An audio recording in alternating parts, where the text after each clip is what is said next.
दिल्ली सल्तनत की स्थापना। मोहम्मद गौरी को भारत का साम्राज्य और भारतीय संपदा भी उसे संतुष्ट न रख सकी, इसलिए उसने 1204 ईस्वी में ख्वारिज्म आधुनिक खीवा पर आक्रमण किया। उसे प्रारंभ में तो कुछ सफलता मिली, परंतु वह बुरी तरह परास्त हुआ। वह इस हार को बर्दाश्त न कर सका, क्योंकि यह उसकी प्रतिष्ठा पर असहनीय प्रहार था। इस हार के परिणाम पर प्रकाश डालते हुए लेनपोल ने लिखा है, इस प्रकार की हार का अर्थ है साम्राज्य के पूर्वी क्षेत्र में अराजकता का प्रारंभ होना। प्रत्येक स्थान पर सूबेदारों और जनजातियों ने विद्रोह करने शुरू कर दिए। सुल्तान मुंह छिपाए गजनी में बैठा रहा। मुल्तान में नया शासक स्थापित हो गया। खोखरों ने लाहौर पर कब्जा कर लिया और पंजाब के अन्य भाग भी उनके अधिकार में आ गए।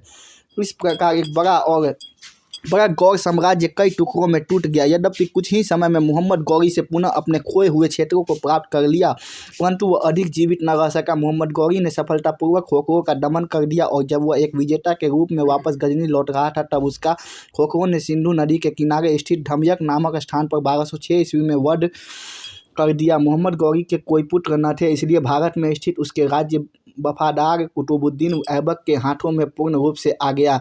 इस प्रकार भारत में मुस्लिम राज्य की नींव पड़ी और इसे संगठित कुतुबुद्दीन ऐबक और इल्तुतमिश ने किया। धमयक में 1206 ईस्वी में मोहम्मद गौरी की मृत्यु के बाद उसका साम्राज्य कई भागों में बंट गया। गौर में मोहम्मद गौरी का भतीजा सिंध में नसीरुद्दीन कबाचा, गजनी में ताज उद दीन याल्डोज और भारत में कुतुबुद्दीन ऐबक उसके उत्तराधिकारी बने। इन सभी में कुतुबुद्दीन ऐबक सबसे सफल सिद्ध हुआ और उसने भारत में एक नए राजवंश गुलाम वंश की स्थापना की। उसने लाहौर को अपनी राजधानी बनाया। कुतुबुद्दीन ऐबक 1206 से 1210 ईस्वी। कुतुबुद्दीन मूल रूप से एक गुलाम था। उसे सर्वप्रथम निसापुर के काजी द्वारा खरीदा गया, लेकिन अपने साहस और अन्य गुणों से उसने मोहम्मद गौरी को प्रभावित किया और बाद में मोहम्मद गौरी ने उसे खरीद लिया। अपनी असाधारण योग्यता के कारण वह एक मामूली गुलाम से सूबेदार के पद तक पहुंच गया। यद्यपि बाद में मोहम्मद गौरी ने उसे गुलाम से मुक्त कर दिया था, फिर भी उसके द्वारा स्थापित वंश को गुलाम वंश इसलिए कहा गया क्योंकि अधिकांश सुल्तान पूर्व में गुलाम रह चुके थे। ऐबक ने 1195 ईस्वी में अजमेर में हुए विद्रोह को दबा दिया और 1196 ईस्वी में उसने ग्वालियर पर विजय प्राप्त की और यहाँ के शासक को भारी रकम देने पर मजबूर कर दिया। उसने गुजरात के शासक राजा भीमदेव को 1197 ईस्वी में परास्त किया। यहाँ से अपार धन संपदा उसके हाथ लगी।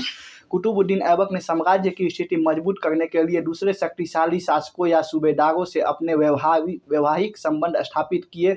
उसने गजनी के सूबेदार ताज उद्दीन याल्डोज की पुत्री से स्वयं का विवाह किया और अपनी बहन की शादी नसीरुद्दीन कबाचा से की। नसीरुद्दीन कबाचा ने स्वयं को बाद में सिंध का स्वतंत्र शासक घोषित किया। उसने अपनी पुत्री का विवाह इल्तुतमिश से किया, जो बाद में उसका उत्तराधिकारी बना।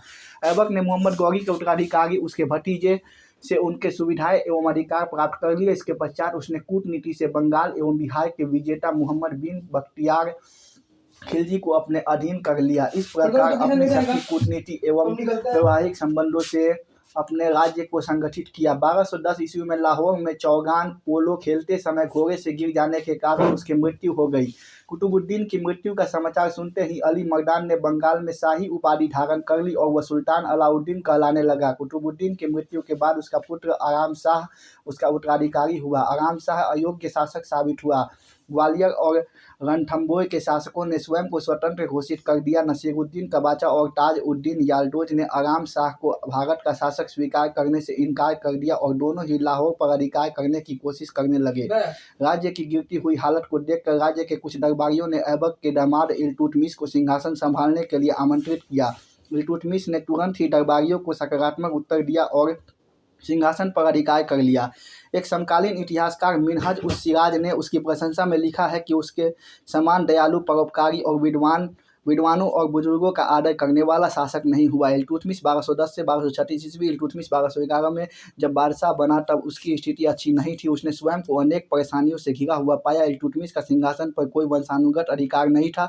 वह मूल रूप से गुलाम और कुरान के नियम के अनुसार कोई भी गुलाम शासक नहीं हो सकता, इसलिए उसे अधिकांश लोग सुल्तान मानने को तैयार न थे। उसके समान शक्तिशाली दूसरे सरदार भी थे जो उसकी उन्नति बर्दाश्त नहीं कर सकते थे और उससे जलते थे। मोहम्मद गौरी के परिवार से संबंधित कुतुबी और मुइज्जी सरदार उसे अपना शासक मानने को तैयार इल्बरी राजवंश। विभिन्न इतिहासकारों ने सल्तनत के प्रथम राजवंश को दास, प्रारंभिक तुर्क, मामेलुक और इल्बरी आदि नाम दिए हैं। इस राजवंश को दास कहना अनुचित है क्योंकि इस वंश के 9 शासकों में से केवल 3 कुतुबुद्दीन ऐबक, इल्तुतमिश तथा बलबन अपने प्रारंभिक जीवन में दास रहे थे और सत्ता ग्रहण करने से पूर्व उनके स्वामियों ने उन्हें दासता से मुक्त कर दिया था।